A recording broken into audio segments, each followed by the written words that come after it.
Alex Eala just did something nobody in professional tennis predicted.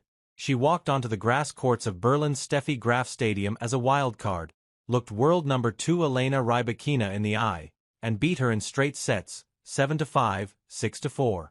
No tiebreaks, no three-set survival act.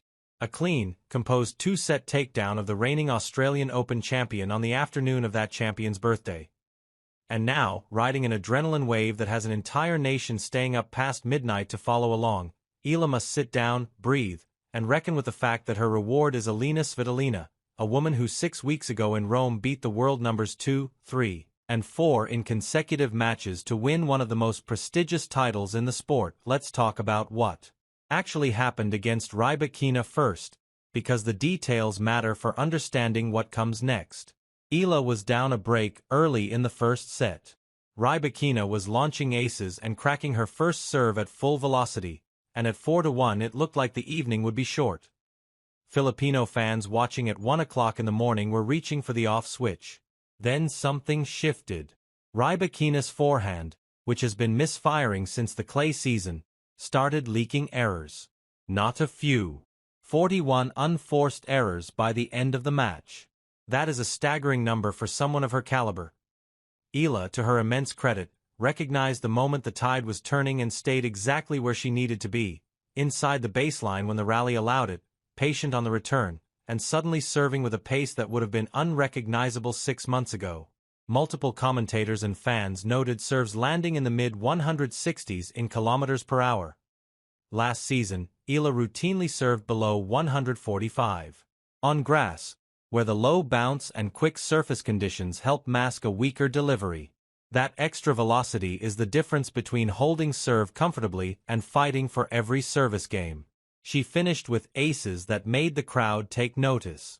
But here is the honest context that cannot be stripped away in the rush of celebration. Svitolina arrived in Berlin carrying a 7-5 record since winning Stuttgart. Her forehand has gone missing. Her movement between points carries the sluggish energy of someone who has played too many tournaments without a break. She was by any reasonable assessment a diminished version of herself. That does not erase what IGA did. You still have to hit the ball over the net and into the court against one of the biggest servers on tour. But it frames the quarterfinal challenge in much sharper relief because Elina Svitolina is not diminished. Elina Svitolina is operating at perhaps the highest sustained level of her career. Consider the arithmetic of Svitolina's 2026.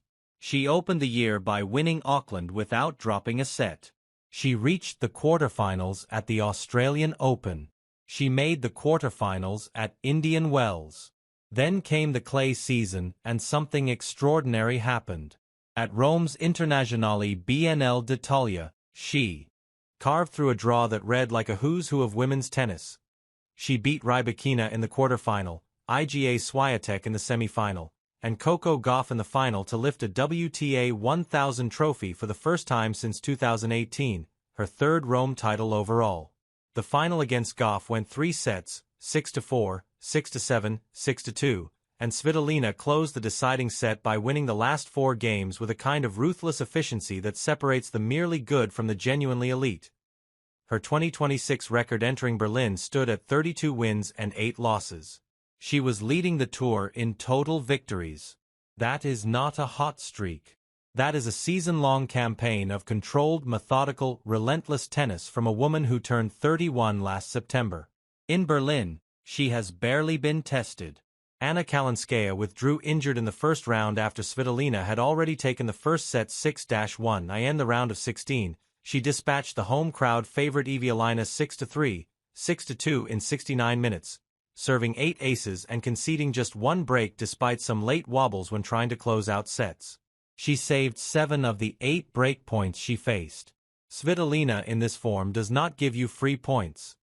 She does not hand you rallies with wild swings. She absorbs pace, redirects it, and waits for you to make the mistake. And this is where the tactical picture for the quarterfinal gets genuinely complex because the thing Ella did so well against Svitolina, staying steady while the opponent's self-destructed, is not a strategy that works against Svitolina. It is almost the opposite of what Svitolina offers. Svitolina's 41 unforced errors were gifts. Svitolina almost never gives gifts. Her entire competitive identity, refined across more than 500 career singles wins, is built on forcing you to earn every single point. She hits heavy, topspin-loaded ground strokes that keep landing deep. She moves well enough laterally to neutralize angles. And her return game is among the best on tour. Against someone like Eala, whose serve has improved but remains far from elite, that return game is a significant weapon. Several observers noted after the Rybakina match that Eala's 110 km/h body serves troubled Becker and a misfiring Rybakina, but are unlikely to trouble Svitolina in the same way. Svitolina has seen and returned bigger serves her entire career. She will stand inside the baseline, take Eala's delivery early, and immediately apply pressure. So, if Eala cannot rely on Svitolina making errors, and she cannot rely on her serve alone to generate free points, what exactly is the path to an upset? The first answer is pace off the ground. Eala's forehand and backhand are hit remarkably flat for someone her size, and on grass that flatness translates into shots that skid through the court and stay low. The difference between playing Svitolina on clay and playing her on grass is significant. On clay, Svitolina's deep topspin shots kick up into a comfortable hitting zone, and she has all the time in the world to reset between rallies. On grass, the ball stays lower, rallies compress, and Svitolina's margin for getting into position shrinks. If Eala can consistently drive the ball through the court at pace, not pushing, not slicing defensively, but genuinely ripping through her shots, she can force Svitolina into an uncomfortable rhythm. The grass helps her here. Every flat forehand that would land mid-court on clay stays low on grass and forces Svitolina to bend her knees and generate her own pace, rather than borrowing from the incoming shot. The second answer is Eala's movement and court intelligence. This does not get discussed enough. Eala's ability to read the game, to anticipate where the next shot is going, has consistently been one of her most underrated qualities. Against top 10 players, she is now 5 wins from 4 losses against them. She repeatedly demonstrates an ability to be in the right position before the ball arrives. Against Swiatek in Miami 2025, against Keys in that same tournament, against Rybakina yesterday, there were moments where she looked like she knew the pattern before her opponent had committed to it. That kind of tactical awareness is not a fluke.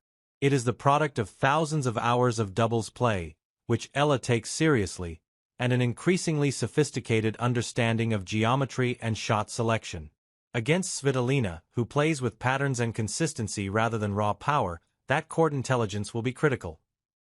Eala needs to identify when Svitolina is building toward a particular combination and disrupt it with a change of direction, a sudden drop shot, or an approach to the net. Speaking of the net, this is a dimension of grass court tennis that Eala can exploit and that Svitolina historically has not loved facing. Eala is comfortable at the net. Her doubles experience has given her touch and reflexes that many baseline-oriented singles players simply do not possess. On grass, where approach shots stay low and passing shot windows narrow, coming forward is not reckless. It is sound strategy.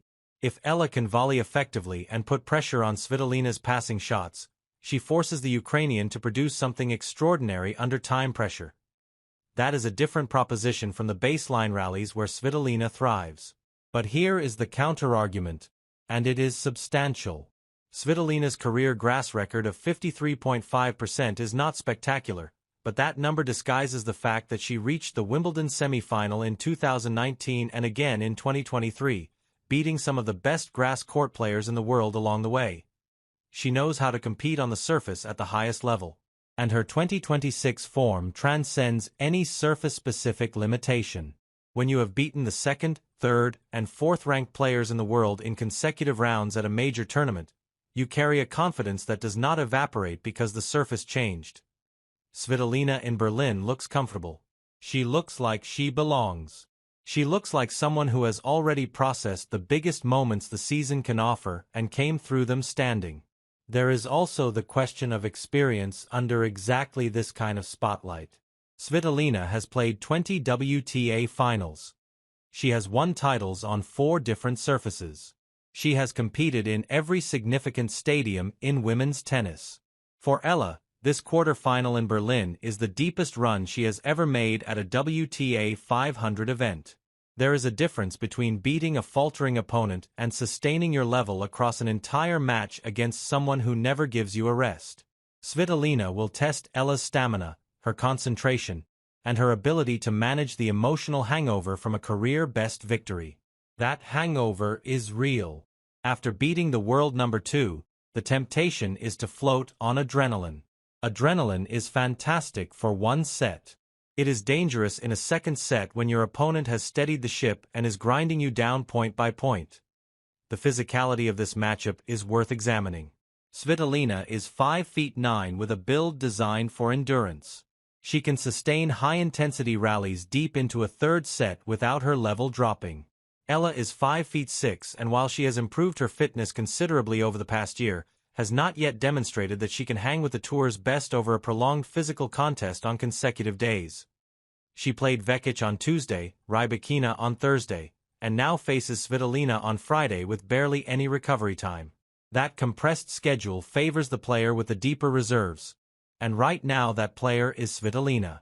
Yet something has happened to Ella on grass this June that resists easy explanation through statistics alone.